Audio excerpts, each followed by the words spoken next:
Hi guys, welcome back to Scott Family Homestead. Today we are working in the garden. So this just got tilled and we're going to have a giant garden this year, including a high tunnel that we're hoping to put up. We'll get to that in a little bit, but I'm hoping it will be started this weekend. Today we are working on planting fruit trees. I'm going to walk through how to plant a bare root fruit tree, talk about why we choose bare root over a potted fruit tree, and then a couple of places that we ordered from and the differences in what we received. We have a few apple trees out here that we actually transplanted this year. We had them in another location and decided to start an orchard area down here.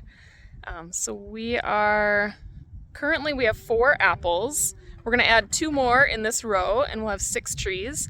And then we're doing another row. That row is going to have a couple of peach trees, a couple of cherry trees, and a couple of pear trees.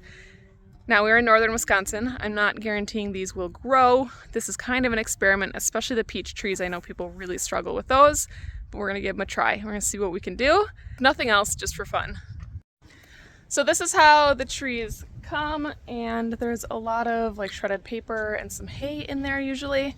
I haven't opened these up yet, so I'm not entirely sure what they used. And so we're going to take these, we're going to soak them in water. So you want to give them about 3 to 6 hours, no more than 24 hours of soaking, and they'll be ready to plant.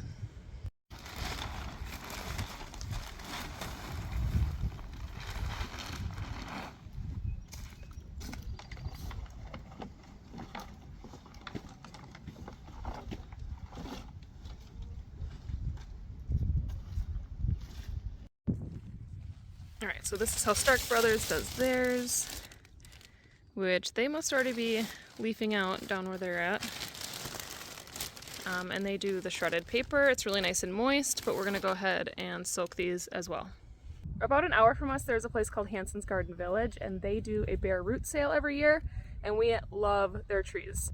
You get such a nice sized tree when you order from them. So that's what these are. These 2 are pear trees. Let me show you. So I have to stand further back to show you how tall these are.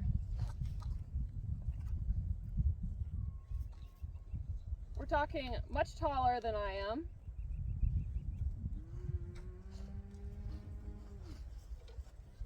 And the really nice thing about these is how big the roots are. So you can see you start with a substantial bit of roots with these trees. They are really good quality tall trees. Now, they're also low in price. So if you're buying a potted tree, you're gonna pay significantly more. These run, I wanna say they were $42 this year, 42 or 44 for this size tree. And they're all in really great shape. I also ordered from Stark Brothers, which I've had really good luck with, for the most part, with their products. They're just significantly more expensive for what you get. So I also bought their $40 trees, but they were on sale. I want to say they were like 30% off. I got my peach trees from there, and you're getting a tree this big. So it's comes to about my waist. And this is the root ball. So for the price, you are behind on this tree compared to the other ones. The other issue that I noticed as soon as I took this out of the box is that these came from Texas, and even though they ship them when it's appropriate to plant for your zone, these already have leaves budding out on them. And in northern Wisconsin here, we still have some nights in the 30s, so that might be an issue. I could hold off on planting this a little bit longer. The lowest I see though is 39 tonight. I feel like I'm running out of time to get these in the ground because I've had them for about a week and I've held off as long as I could, but I'm not sure how this is going to do. So that's definitely an issue when your stock is coming from down south. If it is further along than what your area is, that could also be a problem. So I'm going to plant these highest up so they have the less likely chance of getting hit by a frost, and then we'll work our way down with the other fruit trees. Everything that we've ordered here is semi-dwarf, along with the ones that we already have planted, and so we're going to put them 15 feet apart. And I'm going to start with the peach trees, like I said, and put them up on the highest part here. Then I'm gonna do my cherry trees, and then we're gonna try some pear trees down where it's a little bit lower. This is really the only spot that we have near the garden to do this, and so we're just gonna see how it goes. You can follow along and see if they survive, but we're really excited to have a whole variety of fruit growing on our property. Before I get too far along, you guys will probably want to know varieties of what we're planting. So I have a Reliance peach and a Contender peach, and we're going to see which one does better.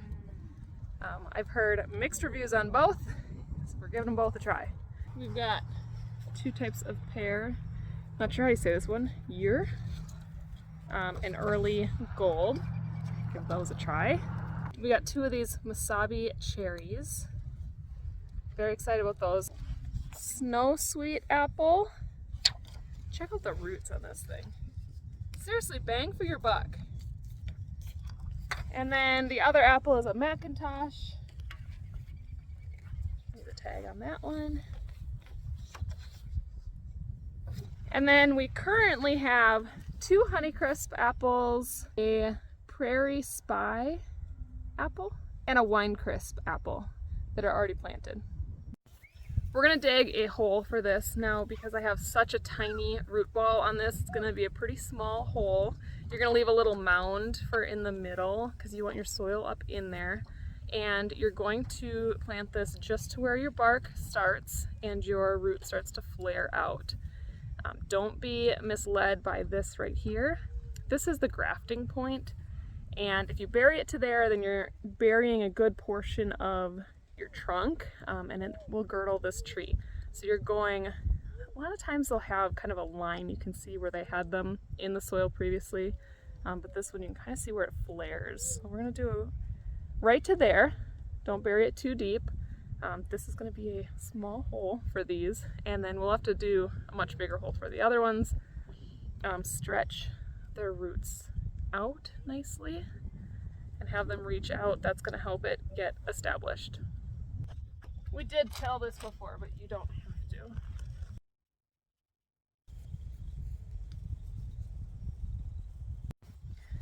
Now we stake all of our trees, and that is because it's so windy here. But we use, if you can see in the background, that green tape. It's like a tomato tape, and it's made to be really stretchy. And so it gives it a little bit of give. It'll still work hard on putting those roots down to stabilize it. And also the trunk can still grow without being girdled because it's a little bit stretchy.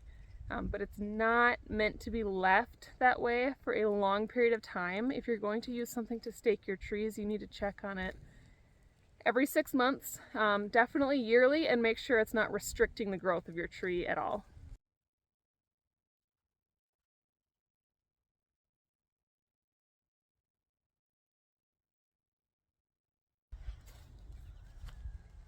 Oh, that's really cool rock. Look at those stripes. Kids are gonna love that. It's a red rock with blue stripes. That goes in the pocket. Now that these are planted, we're gonna water them in really deeply. It actually has been raining here for 2 days, and so the soil is nice and moist, and it's supposed to rain tonight. So we don't have to do a whole lot with it. The timing's pretty good.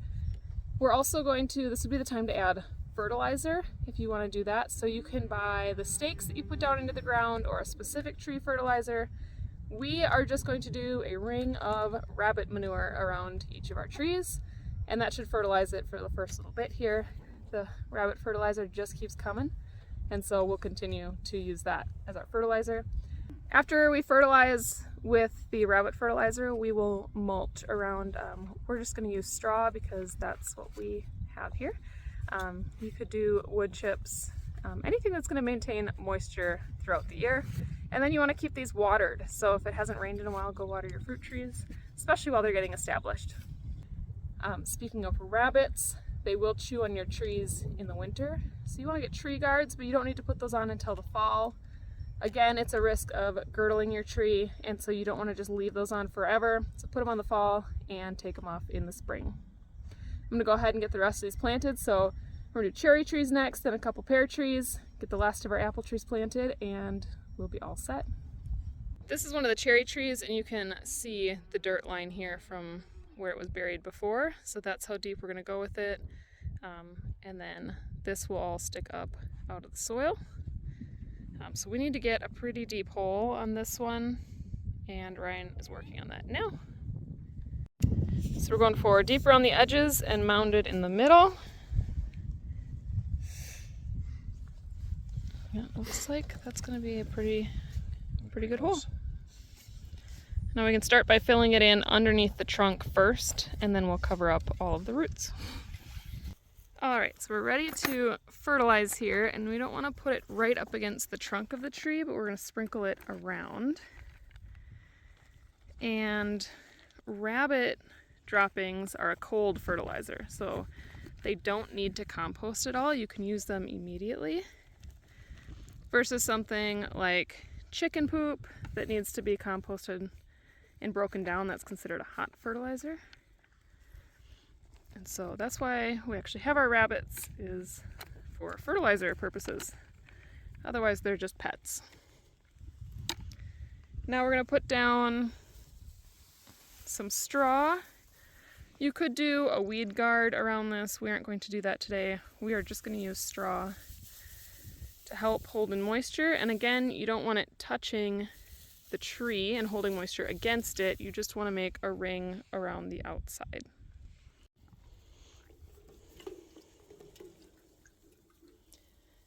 Now we'll just water this tree in and work our way down the line.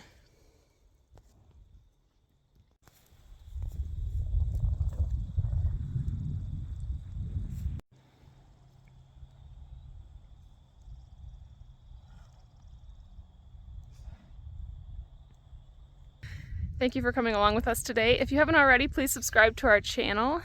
Stay up to date with our farm and all of our homestead activities. Thank you for being here today, and we'll catch you on the next one. Bye, guys.